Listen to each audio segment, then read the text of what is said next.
That is one thing I said I would never do in my life. I said I could never be in a long distance relationship, and he actually said the same thing, and now look at us, stuck.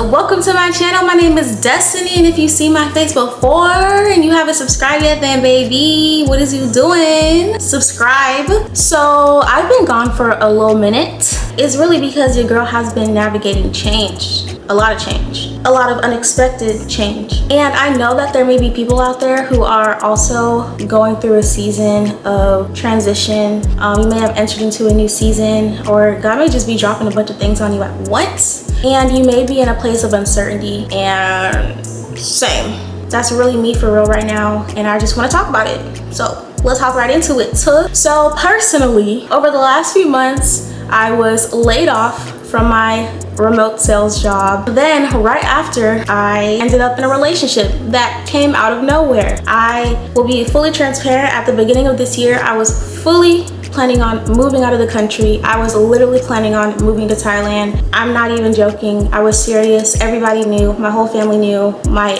coworkers knew. They encouraged it. I literally was about to dip. Yes, I got into a relationship. We are long distance, and that is one thing I said I would never do in my life. I said I could never be in a long distance relationship, and he actually said the same thing, and now look at us, stuck. Not only is it a long distance relationship, but it's literally like my first relationship. He's my first official boyfriend. That in itself is like interesting for me to navigate because I'm 25. I've been single dang near my whole entire life, so it's just interesting having to like consider another person, and also just like being stretched in like certain areas because it ain't just no like relationship. This is a relationship where God is in the center, honey. So it's been a lot just navigating that in general. But the Lord also just recently blessed me with a new job, and it is for, technically I cannot say, but I will say that it is for the biggest social media company ever. And it literally came out the blue. It's not in my field. Ever since I graduated undergrad in 2021, I have been in straight sales. And honestly, throughout the last few months, I have been seeking sales jobs, and I had a vision of how I wanted things to go. Like I had a plan and a preference for the type of job I wanted and everything. And I was literally interviewing with multiple companies. I was definitely actively seeking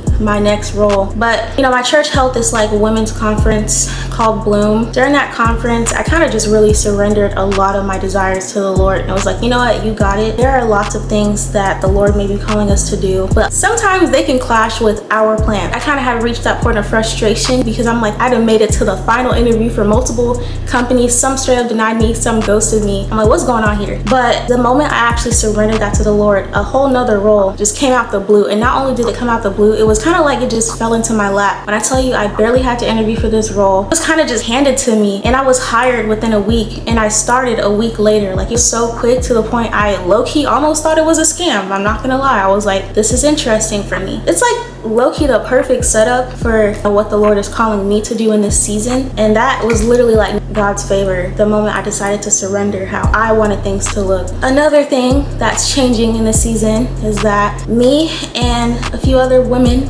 are starting a small group at my church. This is something that I genuinely was against doing. I had all these excuses as to why I could have started a small group. I just had no desire. I didn't want the responsibility of discipling a group of people, because I was like, that is a weight.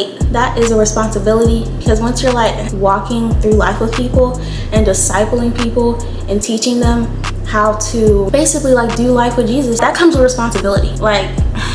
But after some tussling, after some support from my community, finally gave God my yes. It starts next week, and part of me is still like not really sure of how it's gonna look. Very uncertain, but I am happy that I'm doing it with people that I am comfortable with. I know that they're Holy Spirit led, and they're all in the same boat as me, so it's not like I'm doing it alone. And at the end of the day, like, as followers of Christ, we are called to go out and make disciples. You know, when we learn about the good news of Jesus and we give our lives to Christ, we're going to church and we're constantly being fed, we're full and we're obese in the spirit. We have all this information, but we're not going out and sharing it with people who need it. And another thing. So back to the conference that my church held. The speakers mentioned a mentor, and I thought low-key I had a mentor the whole time, which was one of my small group leaders, but no, I officially asked her to be my mentor. She's older than me, she's wiser, she is someone that I feel like is the epitome of a P31 woman. She is a wife, she is a leader, she has a gentle spirit about her, but at the same time she speaks with so much authority and like conviction. Every time I look at her, it's just like, yes, that's a woman of God. I want to be like that. So I officially have a mentor, and she is already pushing me.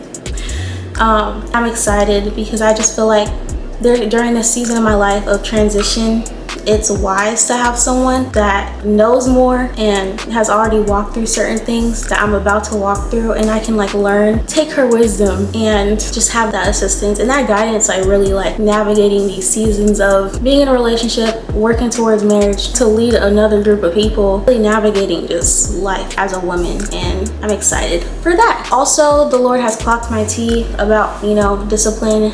I will say that discipline is one of the areas that I've struggled in, especially the last few years. And I don't know why, but I feel like when I was in the world, discipline was never something I really had an issue with. As far as like keeping a strict schedule for myself, working out consistently, doing YouTube, and did that for like a year straight, no issue. But for whatever reason, in Christ, I have been struggling. He's clocked my tea about getting back consistent. Not just with YouTube, but also just like in taking care of my body, working out, kind of just like not using the same excuses that I have been. That is just a little short summary of what I've been going through right now. I feel like right now God is like stretching me on giving him my yes in every area of my life, because it's like, it sounds good to be like, yeah, I'll give God my yes, until he tells you to do something that you actually don't want to do. So during this season, I kind of have just really let go. Like I'm just flowing free. It's like, Lord tells me to do something, all right, bet I'm gonna do it. My mentor tells me to do something, it's like, I'm gonna do it. I'm not gonna tussle about it. I'm just gonna do it because this is what I asked for. It sounds cutesy, but giving God your yes is not easy all the time. Another thing that I'm being stretched to do is just like to surrender like all of my expectations. Like, for example, with the job, I have my set plans and expectations of what I wanted in my next role. Meanwhile, the role that the Lord actually had for me looked nothing like it. And it's like, what if I did not surrender my expectations and I was just so like hell-bent on finding a sales job? I would have missed out on the opportunity, and I probably still would have been unemployed right now. And another thing I'm being stretched in this season to do is just to slow down. I feel like for me, I be trying to rush and just get things done. Honestly, the last few months, I have just been kind of forced to chill. Like I haven't had to really do much of anything except seek the Lord and get to know my man. I'm really grateful for that. Like I know I'm getting older. I'm 25 years old, turning 26 this year. And so I have all these expectations and timelines in my head of when I want to get things done. But I'm like starting to realize, what is the rush for? What are we rushing for? So I've really just been trying to take things day by day. Attempt to not overthink. I feel like the main theme for me has just been to release full control, to allow the Lord to handle it. Some ways that I personally have been navigating this season that may be helpful to you, if this is like resonating with you, is honestly, I have been in prayer every time I've had moments of overthinking or doubt, whether it's doubting in myself, doubting in my abilities, doubting in any situation that I'm in. I run to the Lord. I cast all my anxieties onto him. I actually leave it at his feet. Like when I'm in prayer, I legit imagine myself at the feet of Jesus and I'm laying everything down. I don't care if it's one thing, I don't care if it's 10, 20 things, I'm laying them all down. And once I close that prayer up and say amen, I'm not gonna think about it no more. Sometimes it's hard to do that. Sometimes I may need to go back a few times. But for the most part, I literally lay it at the feet of Jesus and I'm like, you got it, bro. Because you know more than me. So like, you got it. You are an all-knowing God. You knew all of these things were about to happen. Because like I said, as for me, I would be packed up, ready to go out the country. I had a whole different plan. And then also just really like giving myself grace. I'm human at the end of the day. It's not a bad thing to feel emotions. It's just what I do with the emotions. Sometimes I handle them correctly. Sometimes I just need to go to the Lord and cry about it, and that's okay. We can go and we can cry to the Lord. Nobody said that this walk was going to be easy, and I know that seasons like this can be overwhelming because it's like a lot going on. Even before, it's just like the thoughts, the feelings, like when is something going to happen? When is the breakthrough going to happen? Like, Lord, are you really going to come through? It's like so many different things that can go through your mind. Just really giving yourself grace and casting down those thoughts that are not from God, okay? I feel like I be getting attacked left or right with these crazy thoughts, and I really be having to cast them down. Like, I literally be having to rebuke them out loud, and I do. Because be for real, if you are in a season where you just feel like things are moving pretty fast, things are dropping and going, and the doors are opening and closing, and there's just transitioning and a lot of things going on at once, you're not alone. I'm here to tell you, I'm going through it too. And truthfully, like, at the end of the day, God really does not need you to have it all figured out. He just needs your yes in every day. Don't run from the new, lean into it, even if it's uncomfortable. And that's all I really have to say. If you enjoyed this video, don't forget to like, comment, and subscribe to my channel, baby. And I hope you come back for more. Hey, hope you come back for more. Hey.